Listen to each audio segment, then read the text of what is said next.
What's poppin', y'all? Welcome back to another episode of NBA Weekly. I'm your host, Pee Wee the Plug, and the question I present to everybody is, did the Dallas Mavericks pull a heist on the Houston Rockets? So, as a lot of y'all may know, Christian Wood is officially a Dallas Maverick. He has been traded from Houston to Dallas in exchange for Sterling Brown, Boban, Marquise Chris, Trey Burke, and this year's first round pick, which is the 26th pick.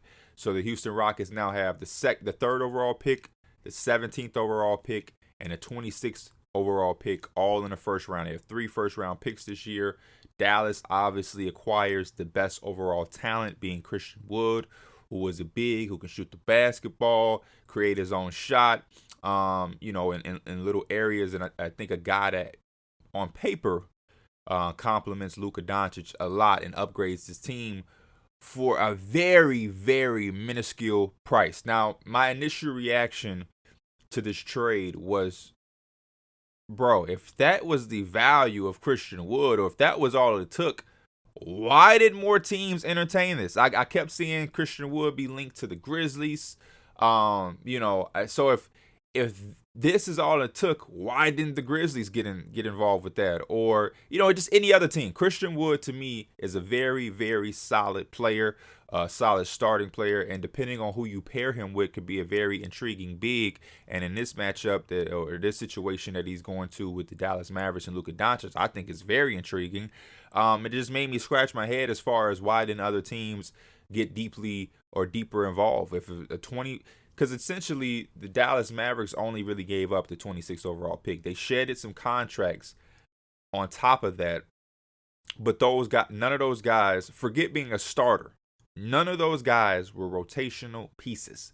They gave up 4 players that did not play major minutes or minutes at all for them, and a 26th overall pick for a starting caliber guy who in your hierarchy of your offense is either going to be second or third, but on some nights could have explosive nights and be the first scoring option.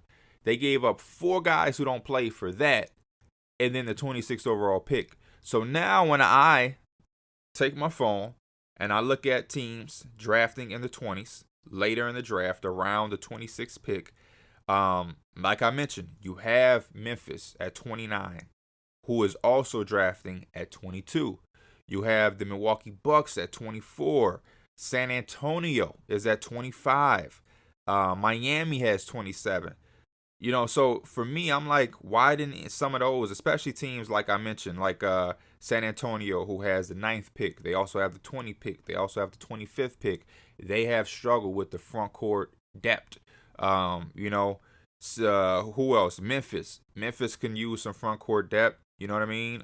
29 and 22 share one of those. So I think it was a very good trade for the Dallas Mavericks in the sense that you only gave up the 26th pick, which I don't think that they were going to draft anybody that was going to be able to help them like Christian Wood is going to be able to. The other part for Dallas is the fact that they didn't give up any rotational piece, so it allows them to have more options down the line in this offseason to acquire somebody else. Because I think Christian Wood is going to be a good 4, maybe some time as a small ball 5, but they still going to need somebody to anchor that defense behind him. If you can make a run at somebody with a little bit of wiggle room that you have in free agency, mid-level exception or something, that would definitely be nice. But if you can also go into the trade market and find a way to bolster up the center position in that direction, I wouldn't be mad at that either. You still have Tim Hardaway Jr., who I don't know how attractive he is on the market. Probably not that attractive. But again, we're not asking them, or they're not going into the offseason saying that they need an all-star big.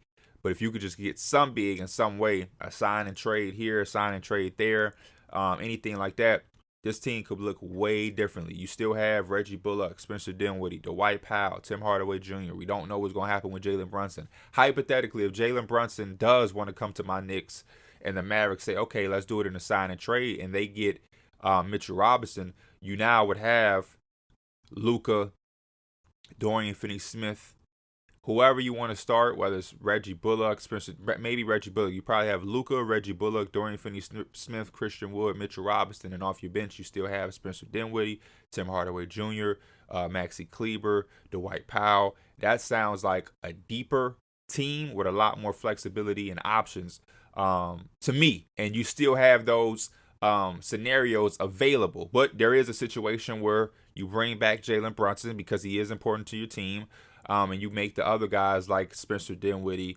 expandable or whatnot. Dwight Powell, Spencer Dinwiddie. I know again that ain't the biggest package in the trade market, but as we just saw, you're able to get Christian Wood with 4 players that literally don't play. They do not play. That cannot hurt you. So Spencer Dinwiddie and Dwight Powell or whatever, they're going to be able to get you something, let alone your mid-level exception. Maybe get a vet rim running big to protect the rim, something like that. But I think the Dallas Mavericks have put themselves in a nice situation for this offseason. On the other side, for the Houston Rockets, I understand that the Houston Rockets want to dive and commit to the rebuild. There were different situations with Christian Wood. I really think that the dynamic Christian Wood and the Rockets had is not a reflection on either the Rockets or Christian Wood. I think it was a situation where Christian Wood thought he was coming to Houston to play with James Harden and then John Wall on a competitive level. The timing that it occurred, Christian Wood coming, was just not ideal and not what anybody expected, because later on, very shortly after the James Harden debacle happened, next thing you know, James Harden is not there. He plays a couple games and gets traded, and now you're playing with Victor Oladipo, John Wall, and it's just a mess. And next thing you know, you with a young team of Kevin Porter Jr., Jalen Green, Kenyon Martin Jr., Jayshawn Tate. That is not the team that Christian Wood envisioned he would be playing on, if we're being honest. So the way he handled himself and some of the situations that happened, I cut him off a little bit of slack. Some things can't be excused, but I definitely don't want to consider Christian Wood as a cancer or a locker room problem, when in reality, he was kind of set up in a bad way. And I don't want to make it a reflection on the Rockets, because the Rockets, I don't think, thought that James Harden was going to leave. I definitely think that they thought James Harden was going to retire a Rocket and that they were going to be able to do something with that duo there. But it just became a mess once James Harden didn't want to be there anymore. And now you got Christian Wood kind of being a leader. And I that's just not what he signed up for. That's not even a role he's ever played. And quickly, he come from being the sought-after free agent, sign and trade to the Houston Rockets. I'm going to play with big bro James Harden. We're going to be decent. Well, up to quickly, oh, man. Victor Oladipo, who ain't playing consistently. John Wall ain't playing. Next thing you know, we got the 2nd overall pick. Nobody is talking about us. We suck. We got a coaching change. Jalen Green is now everything everybody's talking about. Şengün. And now we're a young-ass team, and I am 26 and the vet and the leader and the big bro who was seeking big bro, James Harden. And now I'm playing a big bro figure, and it just was a mess from there. So I think a fresh start for Christian Wood, a year before I think he can re-enter free agency with a nice team that has a winning situation going on, and a defensive-minded head coach in Jason Kidd. I think that's a much better situation for him. But after all that being said, for the Houston Rockets, I understand that you wanted to, wash your hands with that situation. Open up some minutes for the front court, because whoever you get with the 3rd overall pick is going to be a front court player with Alfred and Şengün, whether it's Jabari, Paolo, Chet. Obviously, we're all considering and thinking that it's going to be Paolo. That made sense. But to bring back those 4 contracts, it was the head scratcher for me, because those guys literally don't play. And I would have, not necessarily saying you're going to get somebody super significant, but at least a rotational player. That's why I like the idea of maybe San Antonio, maybe Memphis, because they have an abundance of young talent that you could have got back with that pick. And then you throw in some money matching contracts to be able to unload the contract, Doug McDermott or something like that, but while still getting some young talent in the grand scheme of it. But they really got 4 players who, if Christian Wood doesn't fit the timeline, these guys definitely don't fit the timeline. And it's going to be interesting to see how it all develops. Also, for me, starting to feel like picks are a little bit overrated. You know what I mean? I definitely see the value in it. But when you talk about trading somebody like Christian Wood, who again, it's not an all NBA player or anything, but I think is a player that a lot of teams would like to have on their team potentially, and all you got back really in value was a 26 overall first round pick, which in some cases could be valuable, but you just had 3 first round picks last year: Jalen Green, Josh Christopher, Alperen Sengun. You have 4, and Usman Garuba. That's 4. Plus you have Kevin Porter Jr. who might as well be like a draftee. You might as well put him in that boat. Kenyon Martin Jr., Jayshawn Tate. You already have like 7 youthful bodies. Plus you already had the 3rd overall pick, which is now like 8. The 17th overall pick, which is now 9, and then now the 26th. So you're literally going to have a team full of all rookies and second-year players. Your vet now is going to be Kevin Porter Jr. And the rumor is they're still seeking a first-round pick for Eric Gordon. Don't know how realistic that is, if I'm just being honest. With his contract, his age, the role he'll probably play for a contender, I highly doubt that you're getting a first-round pick for Aaron Gordon. Maybe a second, maybe 2 seconds. A first-round pick is a big stretch because there's a lot of free agent options that you can just go out and get instead of paying Eric Gordon what? Let's fact check real quick. I think Eric Gordon is making like $16 million a year. You tell me who's paying that. You tell me who's paying that. Eric Gordon. We go down. We want to go to salaries. Current contract, yes. Eric Gordon is going to be making. He made $18 million last year. He'll make $19 million in this upcoming season, and then he'll have one more year after that for $20 million. Who's paying that? Who's paying Eric Gordon $39 million over the next 2 years? I'm not. I'll just go with the free agency pool. I'm not doing that. Not for a first round pick. Absolutely not. So again, I like being able to get assets, but there is a such thing, in my opinion, as just too many, because now in Houston, how do some of these guys develop? Because if your 3rd overall pick is going to be Paolo, he's going to play 30 minutes a game. You now move Christian Wood so Sengun can be your full-time starting center. He has earned the right to be able to play 28 to 30 minutes a game. Jalen Green is going to play 30 plus minutes a game. Kevin Porter Jr. should play 28 to 30 plus minutes a game. So now, when we talk about the 17th overall pick, the 26th overall pick, Usman Garuba, Josh Christopher, Kenyon Martin Jr., Jayshawn Tate, how do all of these guys develop when you're all fighting for minutes? It's the same case I've made for OKC.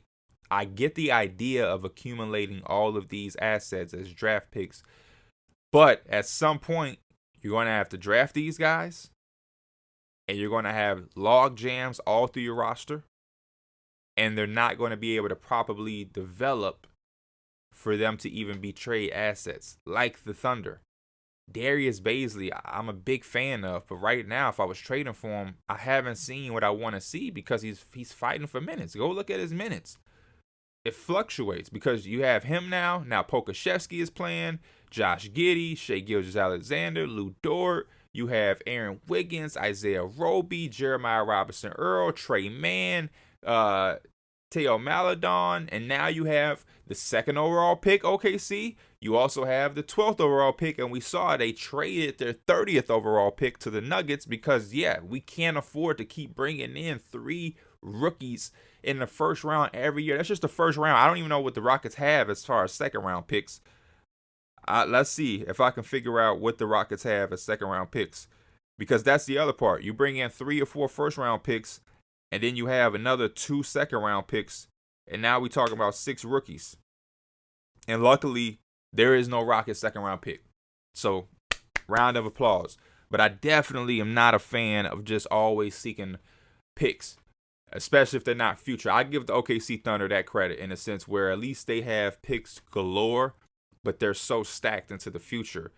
But we keep seeing every draft class they have like 2 or 3 first rounders. But at least their shit like Rockets, you had 4 last year, 3 this year. That's 7 players right there. Usually coaches only have 10 to 11 man rotations in the regular season. If we being honest, a coach is not having a 14 guys can't even suit up. They're not having a 13 man rotation. It's unheard of. It's unheard of. So we'll see. And when you have all of these first round talents, a lot of them you're not going to put in the G League. You know what I mean? Alfaroon Şengün, you're not putting them in the G League. Your 17th overall pick, whoever that's going to be, you're not, like, if you get Jeremy Sohan at 17, you're not putting him in the G League. I'm sorry. The Rockets, you're not putting him in the G League. You're not. You only put guys in the G League when you have competitive guys and veteran guys who's actually getting minutes. None of those guys are going to command or generate that many minutes. So in that aspect, it's kind of like, you know what I mean? What are you doing? But we'll see who they draft. We'll see how the Mavericks navigate the rest of their offseason.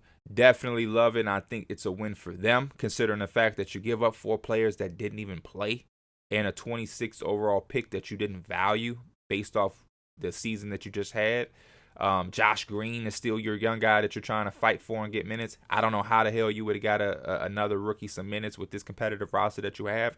You upgraded, and you put yourselves in a position to now go into the offseason knowing exactly what you need, what you want, and now it's just about figuring out how to go get it. So I love this for the Mavericks. Y'all let me know in the comments if you feel like the Mavericks pull a heist. If you're a Rockets fan or somebody that wants to defend the Rockets and what they're doing, feel free for that. Definitely feel like I understand the Rockets. But again, it had to be more value somewhere else for Christian Wood. As always, I am Pee Wee the Plug. This is NBA Weekly. I will see you guys next time. I'm out. Peace.